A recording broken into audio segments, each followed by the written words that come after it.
It's time for another episode of Man vs. Marriage with me, the Q-Dog, Coach Rita. Hello. Jeannie, my lovely wife, is in the studio. She just waved. And then Ashley, the producer. Yes, we're here again, and we are excited to get into this episode because this is going to be about my love language and my wife's love language and where we go from here. So, here's a recap, and I've only got 3 to 5 seconds to do this here because Coach Rita has a pencil and she knows how to use it. Mm-hmm. In the last episode, we talked about my love languages, how they switched. Now, I am quality time, acts of service, physical touch, words of affirmation, and receiving gifts. That's how I stack up, as opposed to words of affirmation were first. Now, I want to bring Jeannie, my wife, up here to the microphone so that she can talk about, her and Rita can talk for a few minutes about what Jeannie's love languages are. You've heard all my mistakes and how dumb I've been in the past, assuming I know what Jeannie wants for her love languages. But this time, like I told her yesterday, let's not make the same mistake. Let's get some coaching on what does it look like to you for your new set of love languages. So now. So we're going to do this real-time live coaching. Real-time live. Okay. This is what you're going to get. And I couldn't be more excited. So, ladies and gentlemen, boys and girls, please welcome to the stage the one, the only, America, the world's most gorgeous woman, Jeannie Moran. And the crowd goes, whoa. Crowd goes, wow. Oh, there's a song I wanted to sing. No, you've done enough. Thank you. If you all knew how many voices actually lived in that head. Wow. So you remember yours 6 years ago? Okay. My number one was quality time. Okay. Number two was, oh no, I have to think. See, I had it a second ago. Let's see, it was quality time. Then it was affirmation. Okay. Then it was physical touch, service, and then gifts is last. Gifts. Okay. This time, I don't know the numbers on all of them from last time, but this time, my first one is physical touch, and it was 11 out of 30 points. Number two is quality time, and it is tied with number three as affirmation. And then the last two stayed the same. Oh, okay.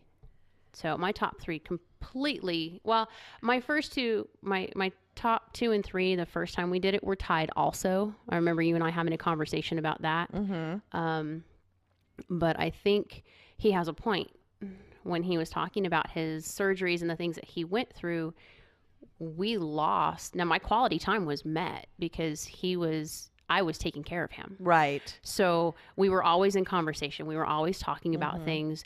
Everything was very open, and he was home, 6 months out of the entire year because he was down and had so many surgeries. Right. So my quality time was pretty much met. But with him being in the hospital, with him having the ileostomy bag and the drainage bags and the different things that he went through, I was limited on what kind of contact we could have physically. Right. And I didn't realize how much I need those things. But if you remember, while he was going through that, that's when I started having anxiety and panic attacks. And I hadn't had those since I was a kid. But I kind of started realizing, obviously using my dog, that I needed that contact. Right. I didn't think about this till he and I started kind of going back through this, going, how in the heck did all this change? But I needed the dog to weigh on me. I needed the weight to calm me. I needed to know I was secure. What do I need the most out of him? I need to feel protected. I need to feel secure. Right. So not having that connection with him being sick for so long. And then even when he came home, he couldn't lay in my bed with me. He had to sleep in a recliner for almost a full year.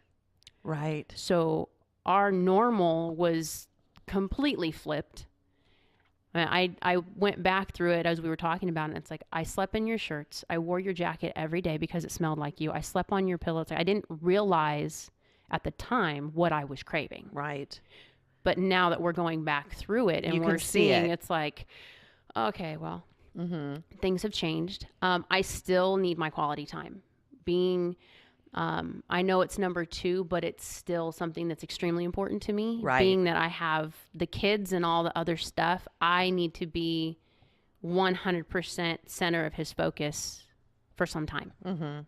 Otherwise, he'll tell you, I start getting really wicked really fast because I'm off. Right. I'm not being met somewhere. But I didn't realize that was becoming his. So when we went back over the book conversation, it made so much more sense as to why he was so affected by me sitting in a chair, but I'm there, but I'm not there. Right. But it was never his need before. It was mine. So it was like, okay, I'm cool. You're here. I'm here. We're good. I didn't realize, and neither did he at the time, that he needed me to be there and engaged with everything, where I could be sitting in a chair and holding his hand and I'm perfectly content. Okay. Right. So it's been an interesting flip. So now we're at the stage of we need to renegotiate some things because yes, you do. Our absolutes and our non-negotiables have now come to a crossroads. It's not necessarily that we can't have what we have, but now we have to figure out how do we incorporate the changes in what we had. And both of us looked at each other and went, I have no clue. That's why I texted you yesterday.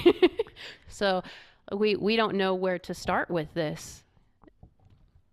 As far as yours is physical touch, and it is so funny how circumstances changes everything, because I remember talking to you guys in regards to even trying to get away with 8 kids and babysitting situations and just trying to have just your own time, whether it be quality time or physical touch. I mean, it's finding those moments in between.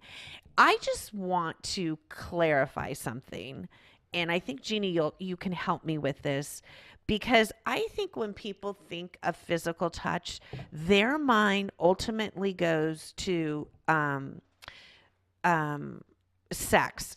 Physical touch means sex, and that is in the category, but it's not the main focus of physical touch. And I think a lot of people think that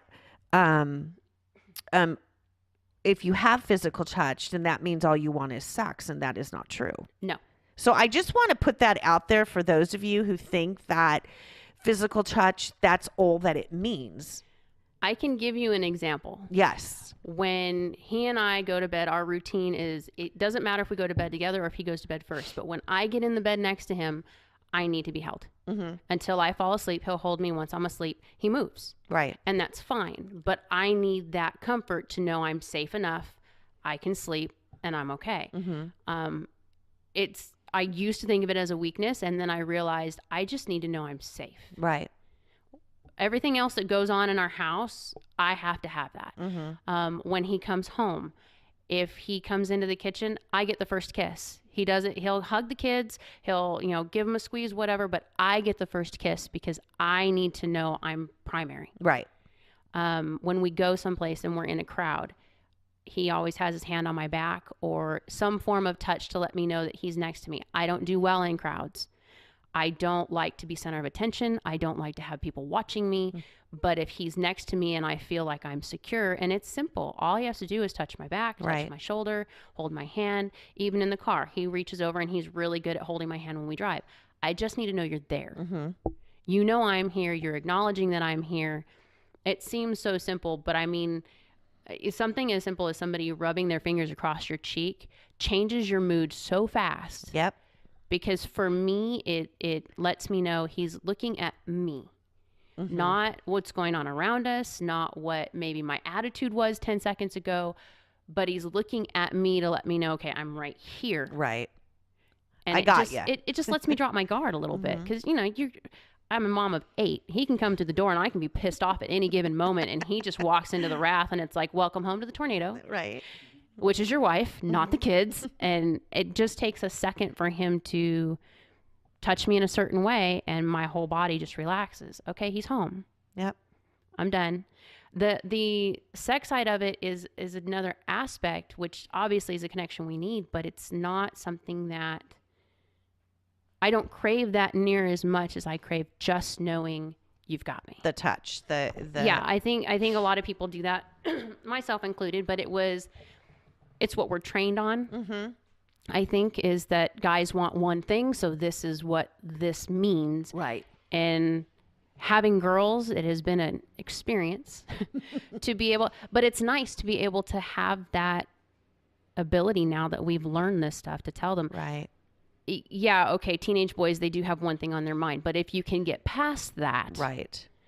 there's more to this than There's that. a depth to it. Well, and they watch him. Mm-hmm. They're watching him as an example. And it's like, this is what I want you to look Right. for. Right. And I think that's what helps a lot when it comes to that perspective. So where do you guys think you are at, like, as far as understanding each other with quality time? I mean, do you understand what that looks like for each other? Because I think you explained it well, Jeannie, as far as your physical touch and what it is that and how it is that you're responding when Quincy does certain things. So hopefully Quincy was listening to what it was, how you were expressing, this is what it means to me. This is how I feel safe. And for you feeling safe is that's how I need to be loved. That's how I know I'm safe. Safe to you is love. Yeah. And remember what I said in the last episode, what love means to one person doesn't mean that to another person. But for you, safety is a huge thing. And that's something for you, Quincy, to click in on that, because at all cost, in order for her to feel loved, in order for her to feel cherished, to speak her language is to understand that all those acts that you do makes her feel safe. Yeah, and hopefully I have this part right, and if not, please coach me up. But the anchor for her that she needs, and it's funny I'm using the word anchor, what she needs to thrive is certainty. Yes. And that certainty that she feels safe Mm-hmm. is what my physical touch provides for her. Exactly. I just don't want to miss anything. So, You don't want to define it for yourself. right. That's Yes. that's what I don't want to do. Right. So if there's any tips based on, and her and I talked about this yesterday. So we could, and when we started talking about it, it's like, oh geez, I think we need Rita to help us kind of tease this out of us or flesh this thing out, Mm-hmm. to give us maybe a few ideas so that we got some outside perspective on what it looks like. Because I know what quality time was before. Right. But now that it may be the same, but now that physical touch has become such a big need for her, Mm-hmm. does quality time look the same? And sometimes it's the hardest questions to answer are the ones about yourself. Yes. And so I don't know exactly what quality time means to me. I always use the phrase, being present in the moment. Right. That to me is the best way I can define it, to say, wherever we are, just making sure that I have your attention, so I feel like you care that I'm there, and I feel like, I don't know how to explain it I anymore. think that's very important to you, as I see the metamorphosis per se happening with you guys. I see that more of an importance to you to know that Jeannie's presence in your life shows value to you, for you, that she's paying attention to what it is that you're saying. She's going to the clouds with you in those moments that you want to go and dream big and explore what's the possibilities, the unlimitless life that you could possibly live. You want her to be so present to where it is and how it is that you are in that moment. It's not ignoring you. It's not being distracted. And that's hard in your house with all your kids. But in those moments that you are together, that you give your undivided attention to him, because sometimes it's going to be hard because you're going to have to keep telling yourself quality time is his love language. It's not words of affirmation, because sometimes it's easier to go there than to give time. It's easier to really say really quick, hey, babe, you look good in that, and go your way, instead of putting everything down, making yourself still, and being present to the moment of where he's at. Sometimes it takes a lot more work, per se, than just words of affirmation, because that's something that you learned through this time for him, that you knew my words are valuable. They still are, but they're not high on the mark anymore. Where your time, like your undivided attention, which you should know because quality time, what it was and still is one of your primary languages. So you could kind of say, okay, I know I need to get rid of all the distractions and be present to the moment, because you know how that feels like to not have somebody engaged to you or like really paying attention to what it is that you're saying or whatever the moment is. So, but in the same token, you can't say, well, because this worked for me, this is going to work for him. Right. So the most important thing is to communicate. What does that look like? Like, what does that mean to me? What do I need to feel loved in the quality time? Is it you and I going out back, building a big old bonfire and just having heart-to-heart talks while the kids are hopefully fast asleep? You know, because we were talking about that, how you guys are going to have to get creative in your quality time, in those intimate times, because you guys are running into either babysitting issues or whatever it may be. It's really getting creative in those moments. So you're going to have to really do some soul searching, Quincy, to really be able to say, what is it that I need? I know what she needed for quality time, but what is it that I'm needing for quality time? What does that look like as far as, is it the connection of deep conversation? You know, you answer that. You have to be the one to answer that, to define that. But I know for certain, just listening to you and just the different conversations that we've been having, it is definitely your quality time is undivided attention. Okay. Does that make sense? Yes, sure does.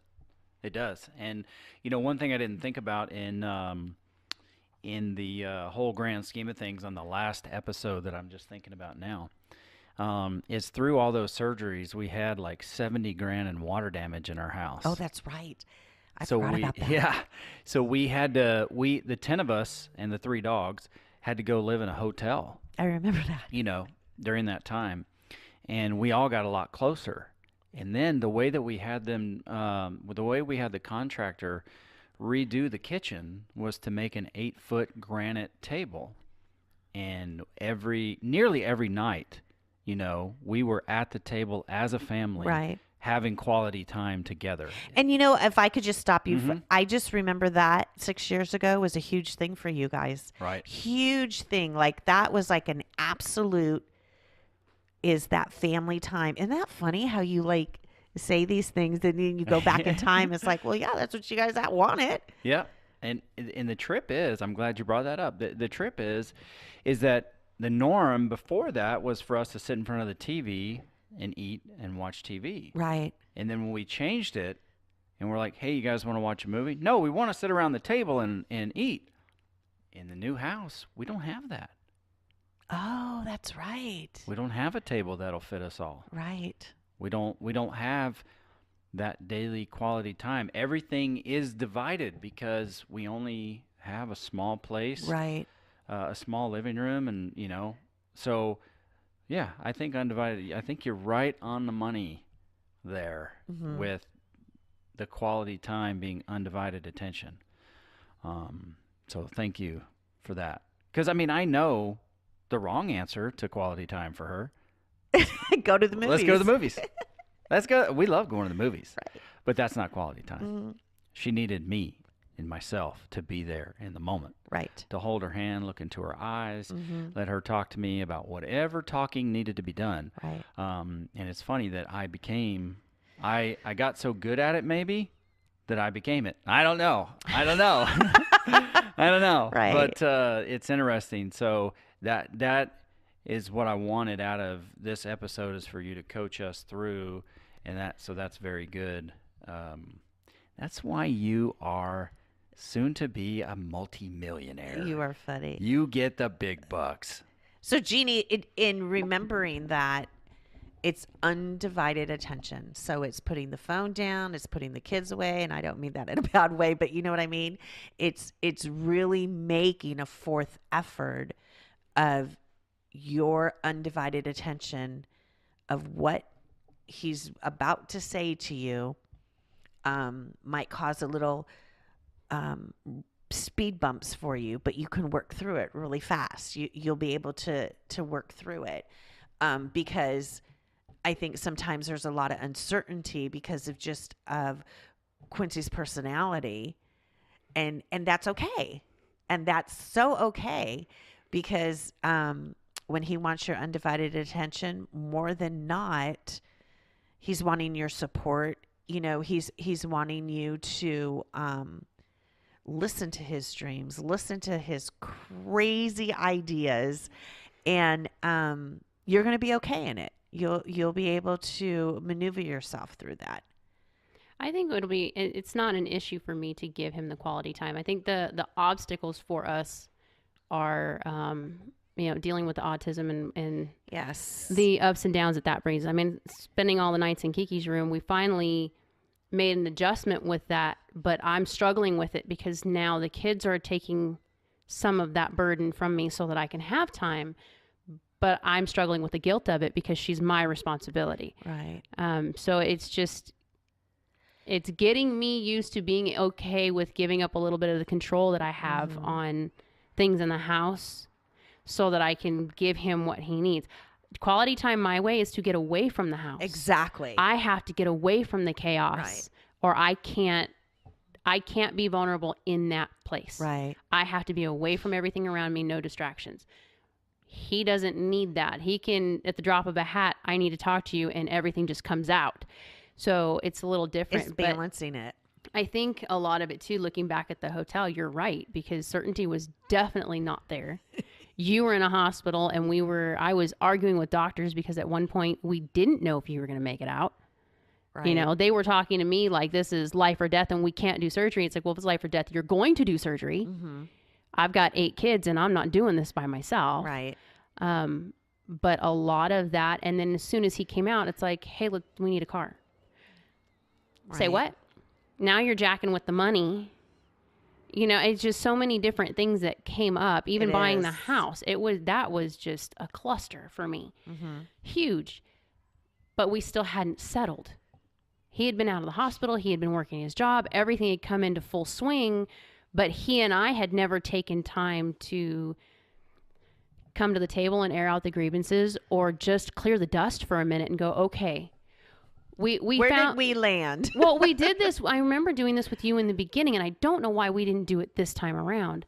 And it's probably something that we're going to need to do. When we first started meeting with you, Gracie and Hannah went in the hospital at the same time.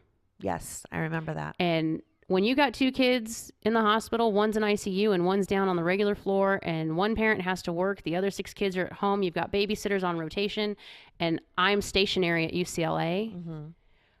My whole world combusted big time. So did his. But we never, once everything was said and done, we never went back to talk about, where are you?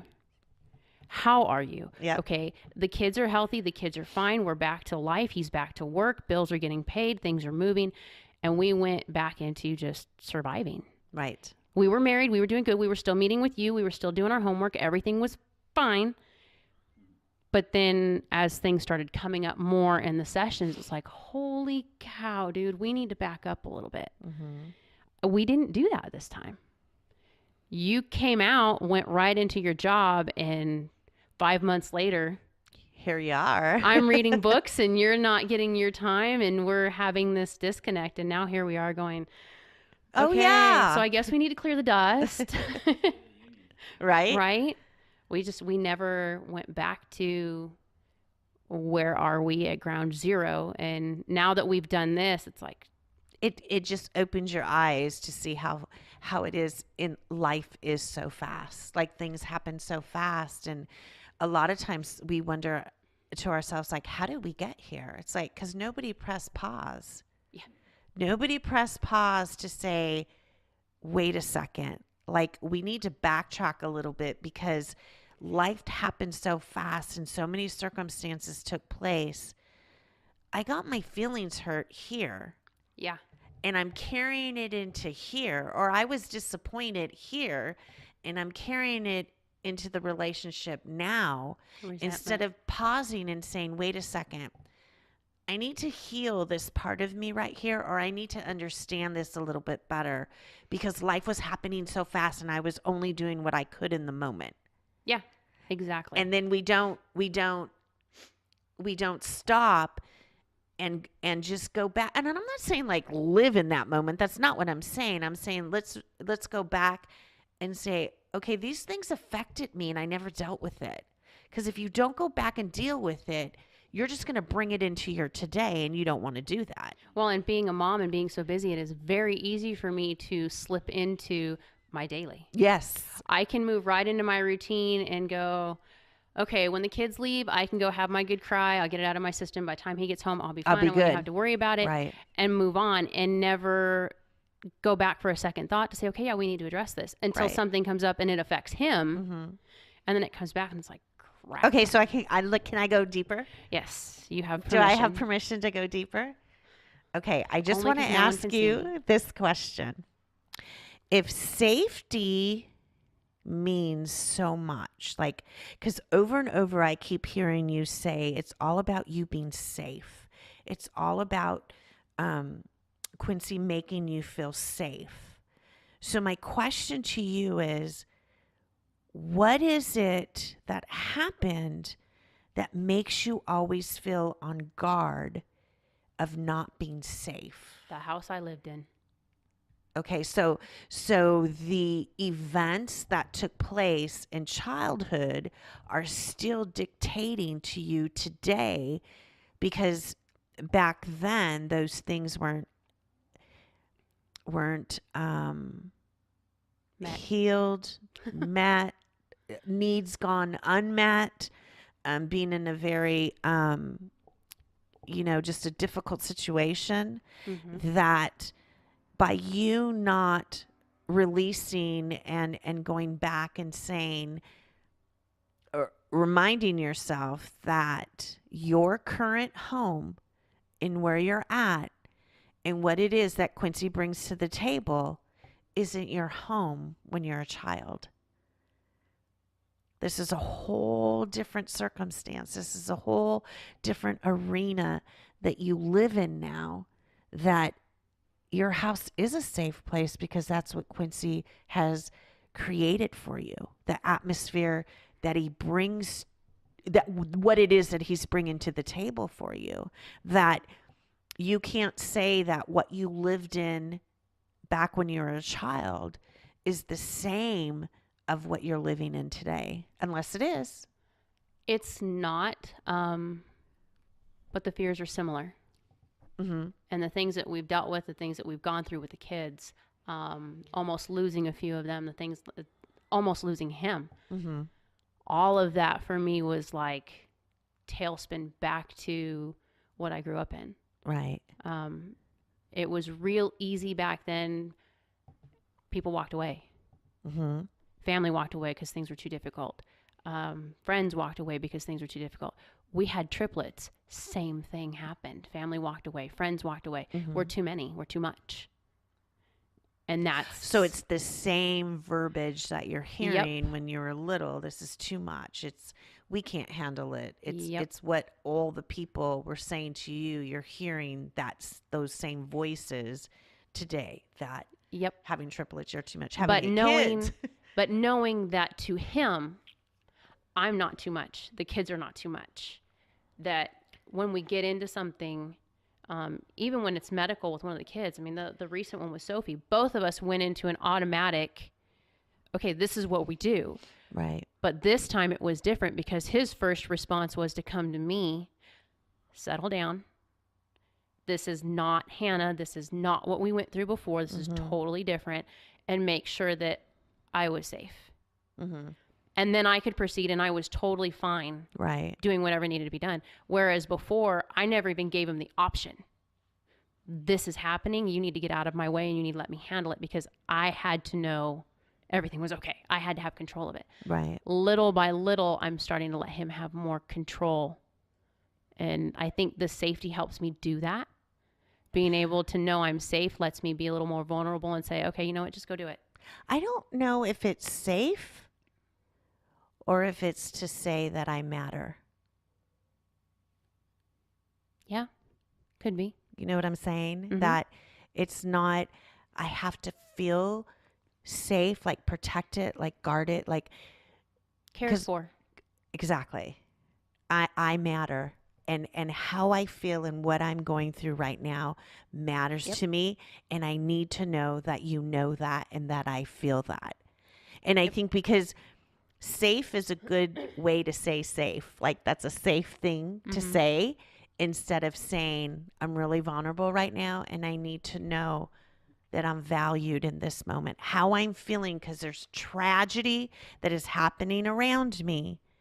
And I need to know how I feel and what I'm thinking is valued, because it wasn't when I was 5, 6, 7, 8, how I was feeling, how things were happening in my home. It wasn't valued. No one paid attention. No one made note of it. It was just, Jeannie, you just do whatever it is you need to do to work yourself through it. Yeah, I was always last, and I'm still last. You and I have had that conversation. I buy food. I buy it in sets of 8. Right. And then I buy what he needs. But then when it comes down to it and I start going through stuff, it's like, where's my stuff? I forgot somebody. You know, it's always that way. Going back to gifts, going back to the stuff that we do. Yeah, I want nothing more than to go to King's Games with him for quality time. But then when we look at the cost of the tickets, dude, I could buy 5 outfits for 3 kids on that amount of money. Right. So it's always putting me last. And I think that's what it is knowing I matter enough that I'm okay to be first. Right. I'm allowed to be first. Never had that. Right. And that's a big thing to walk through, to come from this to what you want to become. It's giving yourself permission to do it and you being okay with it, not shaming, no guilt, no nothing, saying this is what it is that I need to be the best mom, to be the best wife, to be the best friend, or whatever it may be. So Quincy, you know now it's not so much the safety of it than the value of it's a value that she feels value. That physical touch brings that value to her. It brings that I'm important, I matter, how I feel, what I think, my opinions are important. Does that make sense? Yes. So that's just my own, take on trying to dig a little bit deeper on you feeling safe. Is it safe? It's safe to say safe, but is it just being vulnerable to say, I need to be valued? I need to know that I matter. Yeah.